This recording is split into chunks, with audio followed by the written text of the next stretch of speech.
Kitchen. இன்னைக்கு வந்து கை முறுக்கு செய்யலாம். அதான் முறுக்க வராதவங்களுக்கு கூட முறுக்க வரும். இதில் எப்படின்னா கிரைண்டரில் அரைச்சி செய்யறது. நீங்கள் மிஷினில் அரைச்சி மாவு பண்ணி இதெல்லாம் பண்ணுறத விட கிரைண்டரில் அரைச்சி செய்யறது ஈஸியாக முறுக்க வரும். தெரியாதவங்க கூட ஈஸியாக முறுக்க வரும். இதுக்கு வேண்டியது வந்து ரேஷன் அரிசியில் கூட நல்லா சூப்பராக வரும். இதுக்கு பச்சரிசி, உளுத்த மாவு எப்படின்னா உளுத்தை வந்து லைட்டாக வறுத்து லைட்டாக பொறுக்கிற சூடில் வறுத்துட்டு பிடிச்சி வச்சுக்கணும். ஜீரகம் கொஞ்சம், எள், உப்பு, பெருங்காயம், நெய், சுடுவதற்கு தேவையான எண்ணெய்.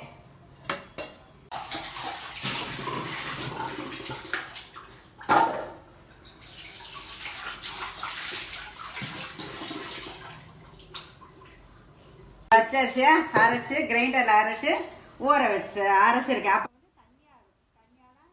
இப்போ நான் கொஞ்ச நேரம் ஃப்ரிட்ஜில் வச்சோன்னே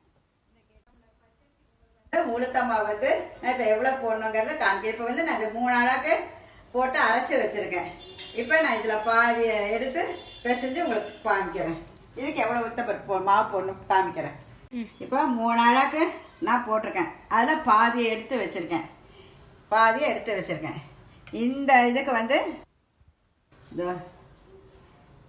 இந்த அளவுக்கு 2 ஸ்பூன் அளவுக்கு உளுத்தமா போடணும்.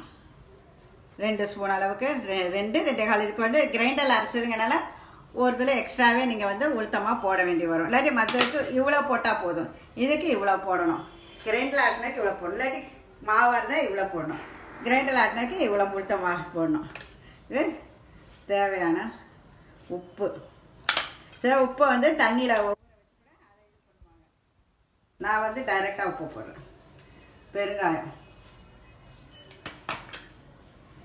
எள்ளை கொஞ்சம் நல்லா போட்டிங்கன்னா தான் நல்லா வாசமாக நல்லாயிருக்கும். எள்ளு ஜீரகம்லாம் கொஞ்சம் எக்ஸ்ட்ரா போட்டிங்கன்னா தான் நல்லா வாசமாக நல்லாயிருக்கும். அப்புறம் நெய் ஜஸ்ட்டு கொஞ்சம் போட்டால் போதும். இந்த வெண்ணெய் போட்டு சில பேர் பசைவாங்க. எனக்கெல்லாம் வெண்ணெய் அதனால் ஜஸ்ட் கொஞ்சோண்டு நெய்யை போடு. கொஞ்சம் நெய் போதும். நிறைய பேர் வந்து நிறைய வெண்ணெய் போடுவாங்க.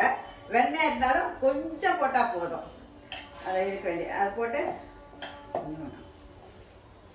இதில் வச்சு எடுத்தா ரொம்ப கெட்டி ஆயிடுச்சு. ஸோ லைட்டாக தண்ணி ஊற்றி பிசையணும். ஆக்சுவலாக நீங்கள் கிரைண்டரில் தண்ணியாக அரைச்சிட்டிங்கனாலே அதுவே போதும். இது நான் கெட்டி அரைச்சிங்கன்னா லைட்டாக தண்ணி விடுறேன். உளுத்த மாவு கலந்தீங்கனாலே அதுவே சரியாக இருக்கும்.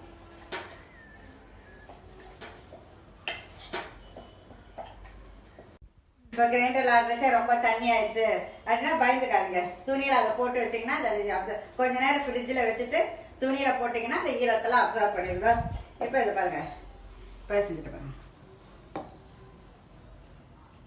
இது ஒரு 2 நிமிஷம் அப்படியே அந்த உப்பு இதெல்லாம் கொஞ்சம் ஊறட்டும். ஊறினோன்னா இப்போ உங்களுக்கு இது முறுக்க தெரியாதவங்களுக்கு கூட ஈஸியாக முறுக்க வரும். எனக்கு அவ்வளோ இது பண்ணணும். இப்போ இதில்னா தான் எனக்கு ஈஸியாக வரும். ஆனால் தான் உங்களுக்கு இதை சொல்லித்தரேன். எனக்கு மாவாக இருந்தால் அவ்வளோ இதாக வராது. இந்த கிரைண்டரில் ஆடுறதுக்குன்னா கொஞ்சம் வருங்கன்னா தான் எனக்கு தெரிஞ்சதை உங்களுக்கும் சொல்கிறேன். கொஞ்சம் மாவை எடுத்துகிட்டு கையில் லைட்டாக எண்ணெய் தொட்டுக்கேன். கொஞ்சம் லூஸாக இருந்துச்சுன்னா இப்படி 2 வாட்டி வேஸ்ட்டு இது பண்ணிங்கன்னா சரியாயிடும். அப்புறம் லைட்டாக எண்ணெய் தொட்டுட்டு இப்போ எனக்கு முறுக்க வர இருந்தாலும் பாருங்கள், இந்த மாவுங்கிறதுனால நல்லா பொறுப்பும் கிடைக்கும்.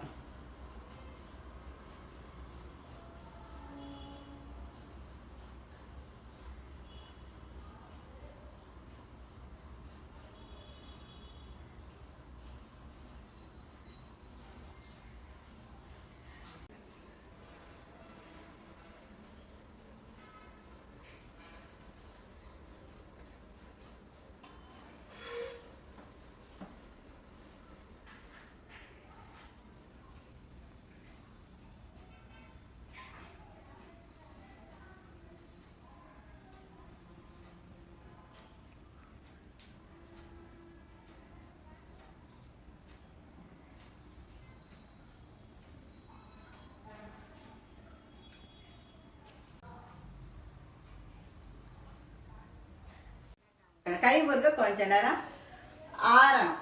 நம்ம இதாக இருக்கிறது கொஞ்ச நேரம் கொஞ்சம் ஆறணும், காயணும். That means காயணும். காய்ஞ்சதுக்கப்புறம் எண்ணெய் வந்து ஓவராகவும் காயக்கூடாது, அது காயாமல் இருக்கக்கூடாது. ஓவராக காய்ச்சினா சட்டுன்னு செவந்துடும். காயாமல் இருந்துச்சுன்னா கடுகு கடுக்கு. இதை வந்து இப்போ தோசை திருப்ப போட்டு இது இப்போ காயிலக்கனால இப்படி இருக்கு. இப்படி எடுத்து போட்டு அப்புறம் எண்ணெயில் எடுத்துகிட்டு வந்து வச்சுட்டு நீங்கள் அப்படி இது பண்ணலாம். மீடியம் ஸ்பீடில் இருக்கணும். அது அப்புறம் சவுண்டு அடங்கினதுக்கப்புறம்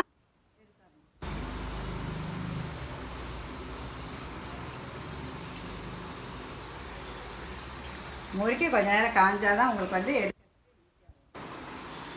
ஈரத்தோடு எடுத்திங்கன்னா முறுக்கு கோணாமணான்னு ஆகிடும். சவுண்டு அடங்கினதுக்கப்புறம் இப்படி எடுத்தாங்க.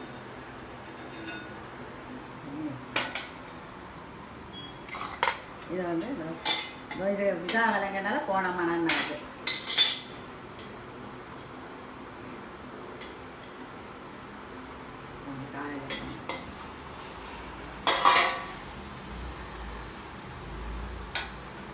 இப்போ இது உடச்சி பக்கத்து இப்போ எடுக்காத. கொஞ்சமாக எண்ணெய் விட்டு 2-3 முறுக்கு பிடிக்கிற மாதிரி தான் நான் போட்டிருக்கேன். ஆனால் கொஞ்சம் நேரம் வேஷ்டியில் காயணும். ஈரத்தோட உங்களுக்கு முறுக்கு எடுக்க வராது. கொஞ்சம் லேசாக இது காரணும். காஞ்சதுக்கப்புறம் நீங்கள் தோசை திருப்பி வச்சு கொண்டு வந்து போட்டுடலாம். உடச்சி பார்த்தீங்கன்னா சவுண்டு கேட்குது பாருங்கள்.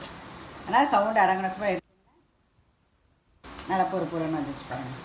கிரைண்டர் ஆட்டினா எப்போவுமே நமக்கு ஈஸியாக இருக்கும். முறுக்க தெரியாதவங்க கூட ஈஸியாக